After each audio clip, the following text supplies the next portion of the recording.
غرور کا انجام، ایک سبق آموز اور حقیقت سے قریب اسلامی کہانی۔ حصہ اول، تعارف۔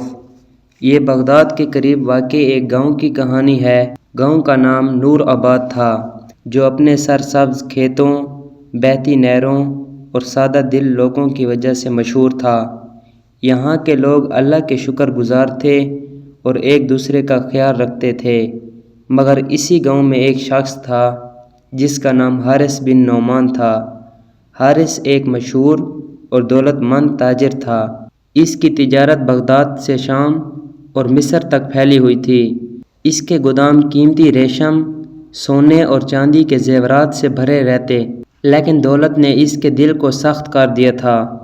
وہ خود کو دوسروں سے بہتر سمجھتا اور غریبوں کو حقیر جانتا۔ ایک دن گاؤں کی جامع مسجد کے امام شیخ عبداللہ نے حارث سے کہا، اے حارث، اللہ نے تمہیں دولت دی ہے تاکہ تم اسے اللہ کے راستے میں خرچ کرو، غریبوں کی مدد کرو، یہ سب کچھ عارضی ہے۔ حارث نے غرور سے جواب دیا، شیخ صاحب، یہ سب میری محنت کا نتیجہ ہے، میں کسی کے محتاج نہیں، جو محنت کرے اسے ہی دولت ملتی ہے۔ شیخ نے افسوس سے کہا، یاد رکھو، دولت اللہ کا امتحان بھی ہوتی ہے اور نعمت بھی۔ اگر ناشکری کرو گے تو یہ نعمت ایک دن زوال کا شکار ہو سکتی ہے۔ حصہ دوم، آزمائش کا آغاز۔ ایک رات حارث اپنے محل نما گھر کے باغ میں چہل قدمی کر رہا تھا۔ آسمان پر چاندنی بکھری ہوئی تھی اور باغ کے پھول خوشبو پھیلا رہے تھے۔ حارث نے آسمان کی طرف دیکھا اور کہا، میری قسمت کا ستارہ ہمیشہ روشن رہے گا۔ میرے پاس اتنی دولت ہے کہ 7 نسلیں کھا سکتی ہیں۔ اسی رات حارث نے ایک خواب دیکھا۔ خواب میں ایک نورانی چہرے والا بزرگ آیا اور کہا، اے حارث، اللہ کے حکم سے میں آیا ہوں۔ کیا تمہیں یاد نہیں کہ دولت کا اصل مالک کون ہے؟ غرور چھوڑ دو، عاجزی اختیار کرو، ورنہ زوال تمہارے دروازے پر کھڑا ہے۔ حارث بڑبڑا کر اٹھ بیٹھا۔ دل کی دھڑکن تیز تھی، لیکن وہ جلد ہی بولا، یہ صرف خواب ہے، میرے ساتھ کچھ نہیں ہو سکتا۔ حصہ سوم، زوال کا آغاز۔ چند دن بعد حارث کا سب سے بڑا تجارتی قافلہ بغداد جاتے ہوئے ڈاکوؤں کے ہاتھوں لٹ گیا۔ سونے، چاندی، ریشم سب چھین لیا گیا۔ حارث نے اسے ایک اتفاق سمجھ کر نظر انداز کیا، لیکن یہ آغاز تھا۔ چند ہفتوں میں اس کے گودام میں آگ لگ گئی۔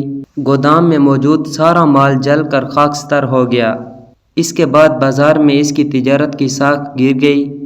لوگ قرض مانگنے لگے اور سود خور اس کے دروازے پر کھڑے ہو گئے۔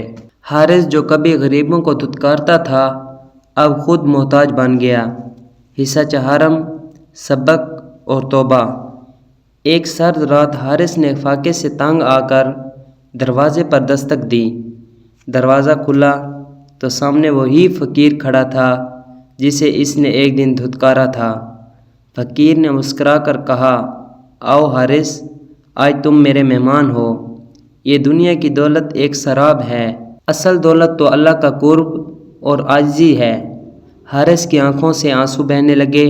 اس نے کہا، مجھے معاف کر دو، میں غرور میں اندھا ہو گیا تھا۔ اگلے دن حارث جامع مسجد گیا۔ شیخ عبداللہ کے قدموں میں بیٹھ کر بولا، اے شیخ، میں نے غرور کیا، اللہ سے دور ہو گیا، مجھے بتائیں کہ میں کیسے اللہ کو راضی کروں۔ شیخ نے کہا، سچی توبہ کرو، نیک اعمال کرو اور جو بچا ہے اسے غریبوں میں بانٹ دو، یہی اللہ کا راستہ ہے۔ اختتام اور سبق۔ حارث نے وہی کیا۔ اس نے جو تھوڑا بہت بچا تھا غریبوں میں بانٹ دیا۔ دن رات مسجد میں بیٹھ کر قرآن پڑھتا اور دعا کرتا، اے اللہ، مجھے معاف فرما دے، میں تیرا نافرمان بندہ تھا۔ کچھ ہی عرصے میں حارث کے دل کو سکون نصیب ہوا اور لوگ اسے ایک نیک شخص کے طور پر یاد کرنے لگے۔ کہانی کا سبق۔ غرور انسان کو زمین میں گرا دیتا ہے اور عاجزی اسے آسمان تک پہنچا دیتی ہے۔ دولت، طاقت اور شہرت ہمیشہ کے لیے نہیں، اصل کامیابی اللہ کی رضا میں ہے۔